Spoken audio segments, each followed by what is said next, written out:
Boa tarde, meus pãezinhos da tarde. Ó, combinou. Boa tarde, meus pãezinhos da tarde. Meus queridos alunos do terceiro aninho do Colégio Objetivo de Nhandeara. Tudo bem com vocês? Aqui é a professora Carol. Estou vindo aqui gravar a nossa aula para caso alguém queira, reforçar aí o que nós acabamos de trabalhar. Ou se alguém não pôde acompanhar, a prof está vindo agora para explicar as atividades que nós trabalhamos hoje. Então, a começar ali pela página 74, o sumiço das abelhas. Nós estávamos trabalhando com esse textinho, aí eu passei para vocês essas atividades aqui. Então, nós vamos iniciar fazendo essas correções, certo? Então, com esse textinho que nós lemos, que vocês também puderam ler, nós vamos agora, é uma reportagem, Então, texto informativo. Então, de acordo com o texto, nós vamos observar agora quais alternativas são verdadeiras e quais são falsas. Então, vamos lá. O desaparecimento das abelhas é um fenômeno que só foi descoberto pelos cientistas do mundo todo neste ano. Será, gente, que falou isso no texto? Essa é uma informação falsa. Então, vocês devem colocar aqui o F. As abelhas visitam as flores em busca do néctar e do pólen no período da floração. Essa é uma alternativa verdadeira. Coloco o V aqui. A principal causa da desordem do colapso da colônia tem sido explicada pelo uso excessivo de agrotóxicos na lavoura. Então, é verdadeira. Coloque o V aqui. E não há indícios de que o fenômeno do desaparecimento das abelhas esteja ocorrendo no Brasil. Será que não está ocorrendo o desaparecimento das abelhas no Brasil? É uma afirmação falsa. Então, aqui você coloca o F. Então, a sequência vai ficar falsa, verdadeira, verdadeira, falsa. Correto? Então, aqui nós temos o seguinte: transforme as afirmações falsas em verdadeiras. Então, como será que fica essa afirmação falsa aqui? Quando você transforma ela em verdadeira, ela fica assim, ó. O desaparecimento das abelhas, essa aqui ela fica assim, ó. O desaparecimento das abelhas é um fenômeno que foi descoberto pelos cientistas do mundo todo desde 2006. Se você quiser falar que o desaparecimento das abelhas é um fenômeno que foi descoberto pelos cientistas do mundo todo há muitos anos, também pode, mas o que você precisa entender é que a afirmação que você tem que tornar verdadeira é a falsa, no caso, a primeira e a última, correto? Como que vou tornar a última verdadeira?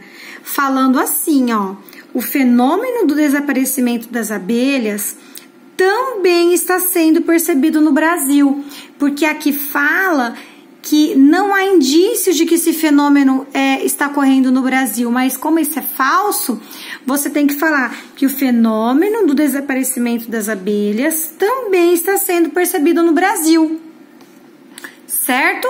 Então, aí essas são as respostas. Agora, nós vamos para o exercício 2 e nós vamos ler aqui esse trechinho. Os inseticidas podem provocar alterações no comportamento das abelhas. Então, de acordo com o texto, quais são essas alterações? Essas alterações, você tem que ir lá no texto, deveria ter ido lá no texto, e verificar que tipo de alterações são essas. Então, significa que as abelhas perdem a sua capacidade de aprendizado e memorização, causando a sua desorientação. Por isso, elas não conseguem mais voltar para a colônia e desaparecem em meio à natureza. Ok? Então, aqui, gente, foi a nossa correçãozinha, tá? Em relação ao que vocês tinham que fazer para hoje. E agora nós vamos começar com um conteúdo novo, que é substantivo coletivo. Nós estudamos semana passada substantivos. Vocês aprenderam os comuns e os próprios. Vocês lembram o que é substantivo? Substantivo é tudo que dá nome aos seres. E ele pode ser comum ou próprio. Ele é comum quando ele dá nome aos seres em geral. E quando eu coloco um nome específico nesse substantivo, ele deixa de ser comum e passa a ser próprio. Agora nós vamos ver o que é substantivo coletivo. E para isso, eu vou colocar um videozinho para vocês, tá? Então aí, para quem não assistiu o videozinho, vai agora uma explicação para vocês do que é substantivo coletivo. Vamos lá?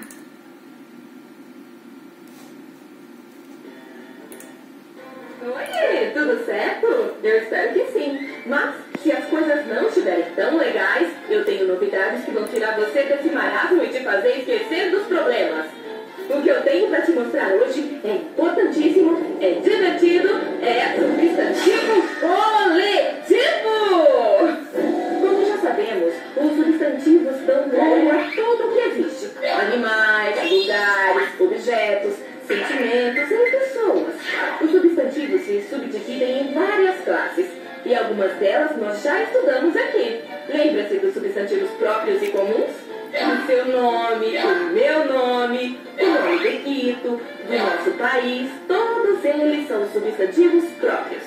E quando falamos menino, cachorro, computador, são substantivos comuns, já que se referem aos seres de forma geral. Uma dessas várias classes é chamada de substantivo coletivo.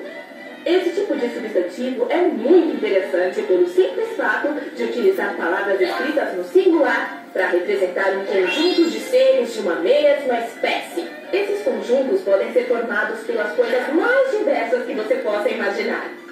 Você com certeza até conhece alguns deles, que são utilizados no nosso dia a dia. Sempre que ouvimos a palavra constelação, lembramos de reunião de estrelas. Ao falarmos ramalhete, nos vem à mente uma porção de flores reunidas. Ai, que gracinha! Mas, voltando ao nosso assunto, o dicionário também é uma ótima fonte para conhecer os substantivos coletivos. Faça um teste. Pegue o dicionário mais próximo de você e procure pela palavra... deixa-me ver... Procure pela palavra elefante. E aí, encontrou? Vejam o que o Quito achou.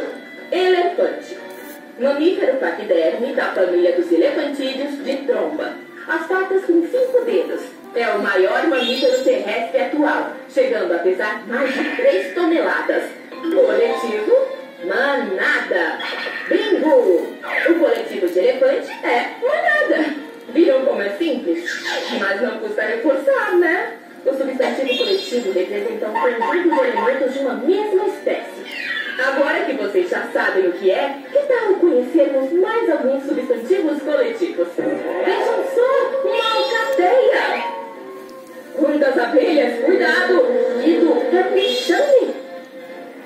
Que linda esquadrilha! Olha, Kiko, uma multidão te espera.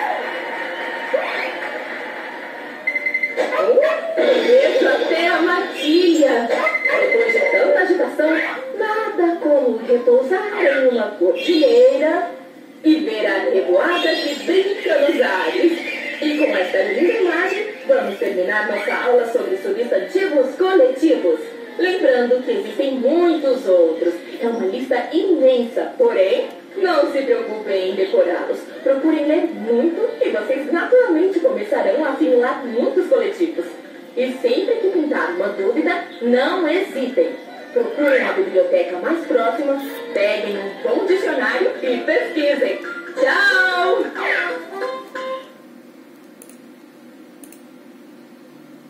Bom, pessoal, então eu acho que deu para vocês entenderem um pouquinho do que são os substantivos coletivos. Então, substantivos coletivos, eu preparei aqui algumas coisas para vocês, ó.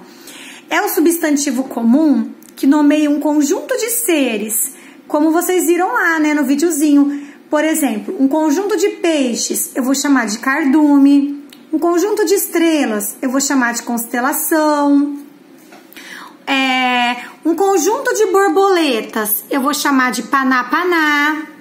Né? O coletivo de porcos, eu vou chamar de vara. Coletivo de flores, posso chamar de ramalhete, posso chamar de buquê. Coletivo de estrelas, constelação.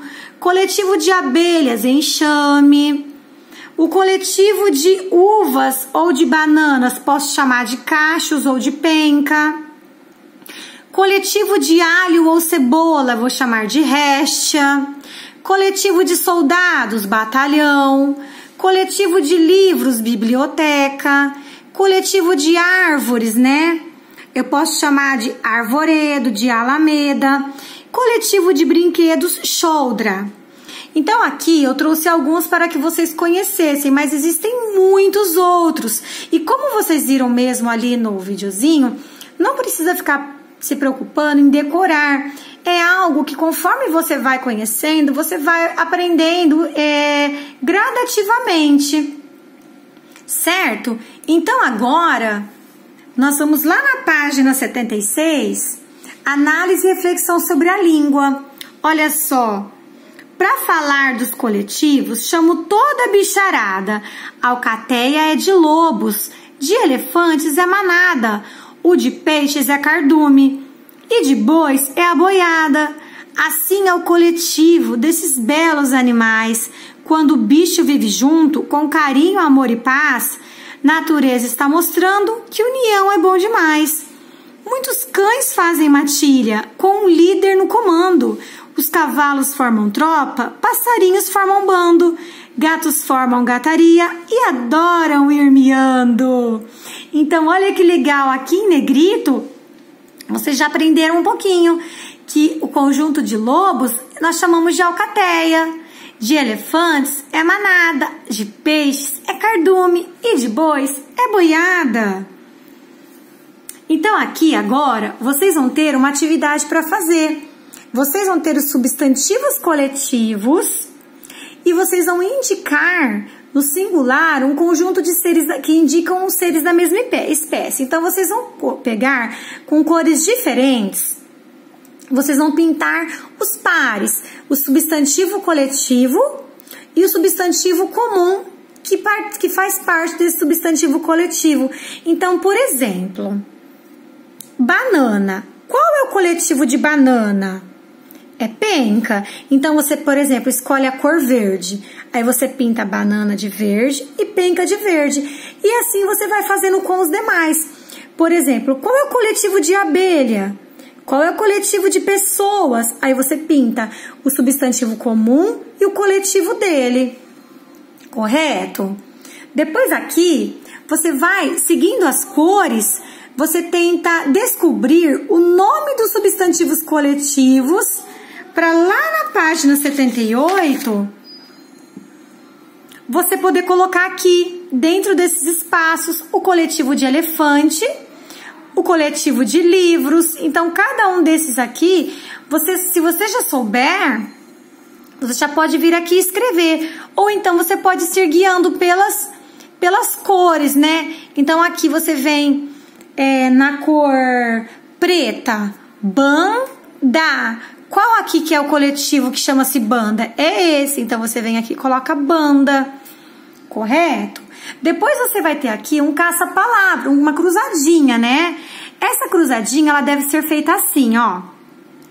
Você tem que preencher a cruzadinha com substantivos comuns que correspondem aos coletivos apresentados. Então, você tem aqui, ó, ramalhete, né? Qual é o substantivo comum de ramalhete? Aí você tá vendo que é o número 1? Eu vou te falar o primeiro. No caso de ramalhete, são flores. Várias flores formam um ramalhete. Então, o substantivo comum é ramalhete, o substantivo comum é flores e o coletivo de flores é ramalhete. Aí você vem aqui e escreve flores. E assim você vai sucessivamente pensando aí qual é o substantivo comum de flora, e de boiada, e de batalhão, e de arquipélago, né? Você sabia que muitos animais gostam de viver sozinhos, como é o caso do panda e do orangotango, que só procuram seus semelhantes na época do acasalamento? Então aqui, gente, é só uma curiosidade, tá? E aí, se vocês não souberem, vocês dão uma pesquisada. Qual é o substantivo comum de flora? No caso, flora é o coletivo, tá? Arquipélago, qual será? Então, gente, eu espero que assim vocês tenham compreendido que substantivo coletivo é um conjunto que vai denominar vários seres da mesma espécie. Tudo bem?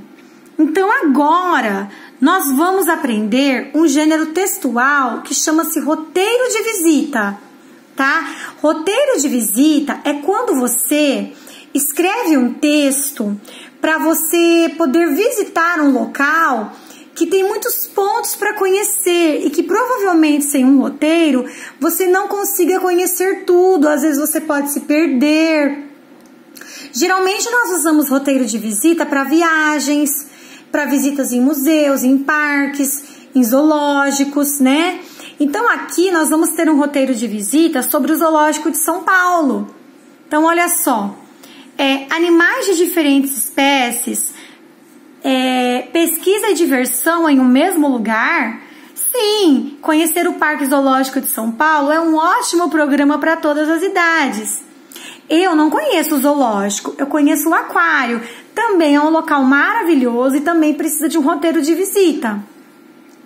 Então, olha só, vocês têm aí na página 79, fuja de casa com as crianças. Após a entrada no zoo, pela alameda principal, virar à direita na alameda do lago e margear o lago até a alameda do leão, onde ficam o urso negro, os leões e os tigres. Em seguida, virar à esquerda na alameda planície africana. Vale a pena conferir a moradia do jabuti gigante. Seguindo reto pela alameda Condor, pode-se virar à esquerda na alameda girafa ou à direita na alameda elefante. Ambas merecem uma parada para se ver esses animais. Por último, uma alternativa é seguir até o fim da alameda elefante e virar à direita na alameda das aves para visitar as araras. Outra sugestão é seguir pela alameda bisão, onde estão, entre outros, o leão marinho e o lobo-guará. No fim do passeio, pode-se aproveitar e fazer um piquenique. Então, aqui, pessoal, é um gênero que chama-se roteiro de visita. O que existe num roteiro de visita? Existe a explicação dos pontos a serem visitados. Essa explicação ela é feita através de expressões e palavras de localização, como virar à direita, margear o lago, que é andar ali próximo ao lago, né? Que mais? Virar à esquerda ou à direita. Então, essas são expressões de localização. Seguir reto, né? Então, você sempre tem que se guiar por expressões de localização. E também um roteiro de visita, ele precisa de expressões para entusiasmar o visitante, né? Expressões que levem ele a querer conhecer todos os pontos daquele local. Expressões de incentivo é a palavra que eu estava procurando. Então, nós temos aqui, como palavras de incentivo, ambas merecem uma parada. Quando fala assim, ó, não deixe de conhecer, um ponto muito interessante, você não pode perder. Essas aí são expressões de incentivo, diferente de vir à esquerda, direita e siga reto, que são palavras de localização. Então, o roteiro de visita, ele vai se fazer com palavras de incentivo, expressões, palavras de incentivo e expressões de localização. Correto? Aí vocês vão para a página 80. Se quiserem visitar o Zoológico de São Paulo através do site, dá para vocês conhecerem bastante coisa. Tem muitas fotos, fala sobre os animais. Agora, vocês têm aqui um mapa, tá? O mapa, ele vai mostrar o trajeto sugerido no roteiro. É uma versão adaptada do mapa do Zoológico de São Paulo. Então aqui vocês vão ver que vocês vão se localizar por AL, que é Alameda, tá? Alameda Girafa, Alameda Condor, Alameda dos Macacos, Alameda dos Ursos, das Aves. Todos os animais que estão aqui no zoológico, eles estão sendo localizados com o nome do próprio animal para que você encontre com mais facilidade. E aqui, esses desenhos aqui, eles são a legenda. Por quê? Porque a legenda, ela vem assim explicar os desenhos que fazem parte do mapa. Então, quando você olha aqui no mapa, você vê esse sanduíche com esse copinho, você já sabe que é uma lanchonete. Você viu aqui uma cruz, você sabe que aqui tem uma enfermaria. Ah, eu quero ir no banheiro, eu quero ir no banheiro. Aqui você sabe que tem sanitário. Então, a legenda ela é muito importante para você conseguir saber onde estão os locais, caso você precise ir ao banheiro, você precise ir à enfermaria, você esteja com fome, né? Você queira comprar uma lembrancinha, aí aqui a loja, o presentinho representa a loja, tem loja aqui, tem loja aqui, tem um monte de loja. Ai, quero fazer um piquenique, né? Ó, a cestinha representa o piquenique, aqui que é o local do piquenique. Tá? Então agora nós vamos para a página 81, onde vocês irão responder aqui, ó, todas essas perguntinhas, tá? Para que serve uma legenda, né? Para que serve uma legenda, como eu falei aqui para vocês, né? Sem a legenda fica difícil você interpretar as figuras do mapa. Então a legenda ela vai guiar o visitante para que ele consiga interpretar tudo que está no mapa, certo? Depois você vai escolher na legenda, aqui nessa legenda, você vai escolher a indicação de um local que você considera muito importante, saber onde ele se localiza no parque. Então, desses desenhos aqui, qual você acha muito importante saber? Será que é onde fica o sanitário? Será que é onde fica esse sanitário adaptado para cadeirantes? Tá? Aí a maioria dos alunos colocaram enfermaria, porque vai que eu passo mal, vai que eu me machuco, vai que eu caio. Aí você achando que é enfermaria, você vem aqui no mapa e você procura aqui, faz uma